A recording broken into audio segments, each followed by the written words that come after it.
Yung i-discuss natin today is how they give the dividends, where does the earnings come from, why does it earn more?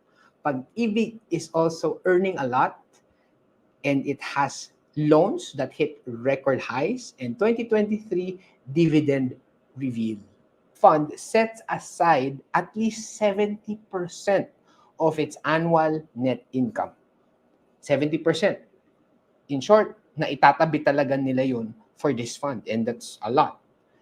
It's proportionate to its members' Pag-ibig savings as dividends. This means that the more one has saved, the higher the dividend member shall earn. Sa 2023 net income, it has 49.79 billion pesos. That's a B, hindi million, billion pesos. Yan yung net income, yung kita. Up 12% from the last year's 44.5 billion in 2022.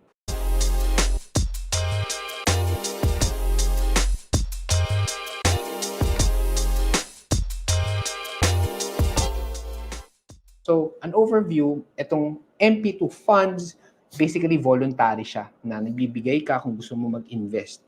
Kaya siya Pag-ibig, MP2 funds, dahil meron unang Pag-ibig fund, which ito yung kung nagtatrabaho ka, merong nakakalta sa'yo. So, yun yung first. So, ito yung second, MP2, which is voluntary. And bakit siya maganda? Okay, if you are in this video, huwag mong kalimutan mag-comment kung ano yung mga learnings mo or kung may mga tanong ka, just comment below and I hope you are excited. O sige, comment below, Pag-ibig. And yung Pag-ibig, no, maraming definitions yan. Pag-ibig love, and also itong Pag-ibig fund. Bahala ka, basta type ka lang, Pag-ibig if you are here. So let's go. Okay, so paano ba nila binibigay ang dividend? So Pag-ibig fund sets aside at least 70% of its annual net income. 70%. In short, naitatabi talaga nila yun for this fund and that's a lot. It's proportionate to its members' Pag-ibig savings as dividends. This means that the more one has saved, the higher the dividend member shall earn. Definitely, kung nag-invest ka ng 500 pesos, which by the way, 500 pesos lang ang minimum para maka-invest dito. And pag in-invest mo yung 500 na yun, it's proportionate rin sa kung ano yung makukuha mo. So kung 500 pesos to 500,000, definitely, obviously, mas malaki yung kikitain, makukuha ng dividend kung nag-invest ka na mas malaki, which is like 500,000 or 50,000. Again, yung ito Pag-ibig fund, malalock in yung fund mo for 5 years and you will earn yearly. And baka sabihin nyo, nako, paano ba yun? Kung yung i-invest ko, biglang kailanganin ko money. Don't worry, nandun yan sa isang video. But sasabihin ko na rin na pwede mo siyang i-pull out. Yun yung maganda doon.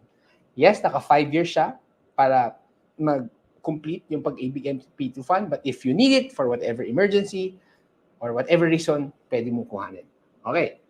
Again, so itong dividends, kaya nagbibigay ng dividends dahil ito ay nanggagaling sa earnings and 70% ang siniset aside dyan. So, where does the earnings come from? So, sinabi nga natin, di ba, at least 70% of its investable funds in housing finance. Meron ba kayong kilala na before bumili ng bahay, yung nag-loan sa Pag-ibig? Especially now, may mga nag-i-invest sa bahay at walang pang cash na pangbili ng bahay. Most of the time, naglo-loan sila. And aside sa bank financing, kasama na rin yung Pag-ibig fund. Sige, ganito. Comment below. Siyempre, may mga friends tayo na, uy, kaya nila mag-invest pat cash sa bahay. Kanya-kanyang diskarte yan, no? Pero kung may kilala kayo, i-comment nyo sila dito, comment nyo yung name, and congratulate natin. Pero again, yung maganda dito, if for some reason, hindi kaya to pay spot cash ng bahay, which is malaking amount, then ito yung maganda na may loan ka. And again, yung to some naman, they have the ability to pay the house, pero they just want to utilize financing or Pag-ibig loan, so be it. Pero with that said, kumikita ang Pag-ibig because of that, because of the loans. And ano siya, it also invests the money that they get sa government securities and corporate bonds. And we know, pagka in-invest yan sa mga bonds, may mga naka-lock-in din yan, mga interest na makukuha. That's why lumalaki ang earnings ng Pag-ibig. Okay, why does it earn more? Compared sa other investments sa bangko, naalala nyo ba kung magkano yung investment doon? I mean, yung interest na nakukuha sa mga savings. Sige nga, comment below on how small it is. Traditional banks, traditional banks, 0.25% per annum or 25.20, hindi 25%, 0.25% per year.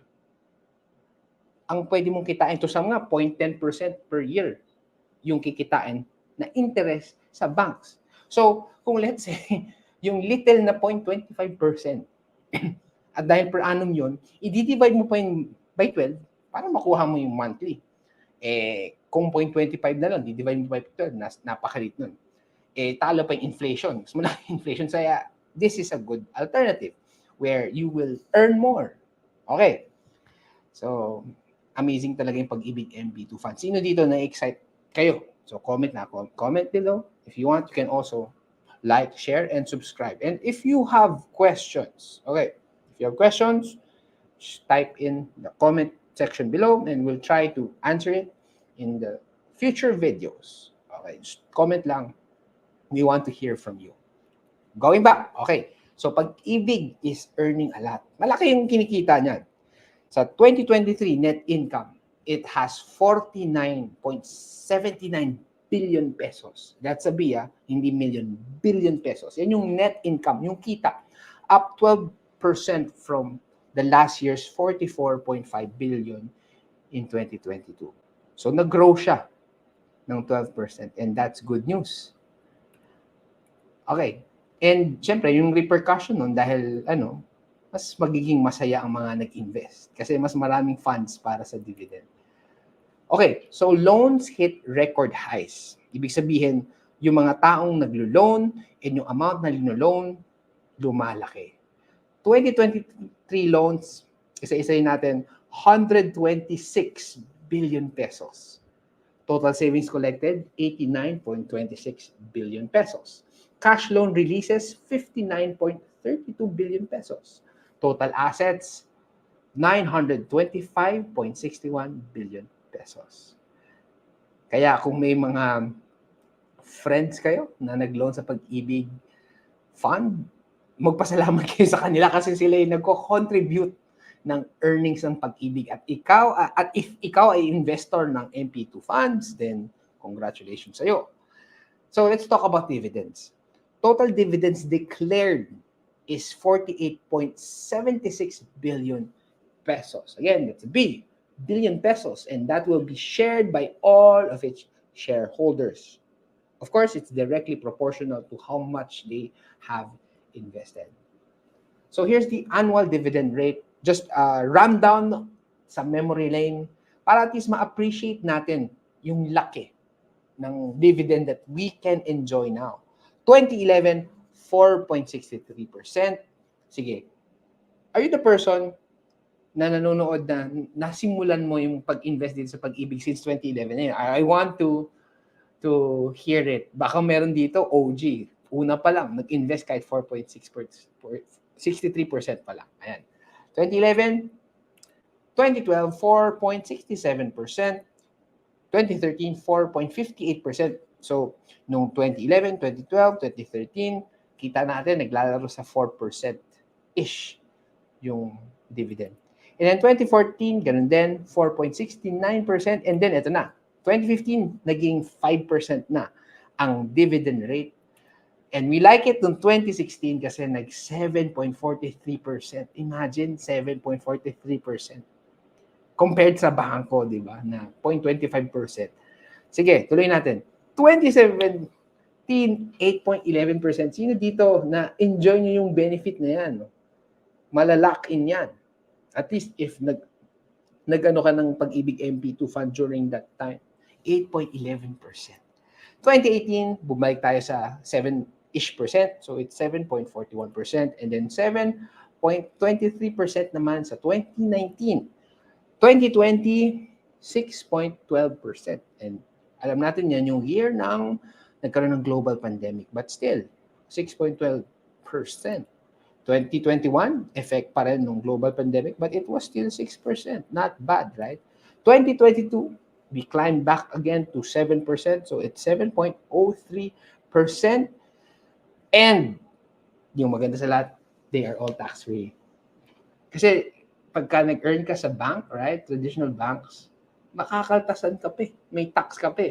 Or if you are into stocks, di ba? If nag-buy ka ng stock at nag-sell ka ng stock, merong tax yun eh. Mas malaki yung tax when you sell it, right? Pero it's still tax, na-deduct ka. But dito, yung kikitain mong interest sa dividend, tax-free. On top of that, hindi magagalaw yung capital mo, yung principal amount, magkakaroon ka pa ng passive earning, which is tax-free. Kung na-excite ka sa news na yun, comment, tax-free. Tax-free. Capital is protected, like what I've said. Yun yung masaya doon. Hindi magagalaw, and it will force you to save. Kung ikaw yung tipong tao na medyo nahihirapan ka mag-save, join ka dito sa Pag-ibig Fund. Pwedeng ma-lock in for 5 years. And then, bukod sa hindi na naggalaw yung capital mo, magkakaroon pa ng interest. So now, ito 2023, dividend reveal, 7.05%. Nasa 7-ish% pa rin. And that is good. Comparing it to the banks, traditional banks, na 0.25% and mga 0.10% per annum, dito na. Tax-free pa. Okay? Dito na, tax-free pa.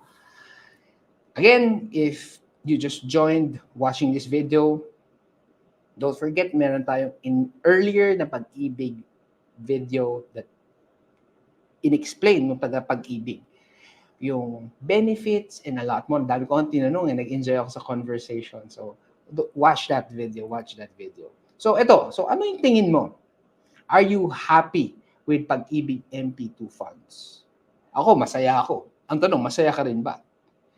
And in this channel, Stock Smarts, we just want to give you information that can position you to be financially independent, financially free. Of course, whatever we talk about here, this is not financial advice. Please do your own due diligence. Please do your own research. What we want is to give you information na hindi scam, na hindi fake news. So what do you think, guys? Okay ba? Nahalata ba? Na obvious ba na excited ako na ang ganda pa rin yung dividend rate ng Pag-ibig? And ito pa, baka sabihin nyo, ayoko, parang hirap naman mag-join dyan sa Pag-ibig MP2 funds. It's very convenient. You know why? Pwede ka magbayad through GCash. So kahit nakahiga ka, nakaupo ka, or nasa commute ka, pwede ka magbayad through GCash. Hindi mo kailangan pumunta to a certain place to pay. You know how convenient it is. Again, the minimum for it is just only 500 pesos.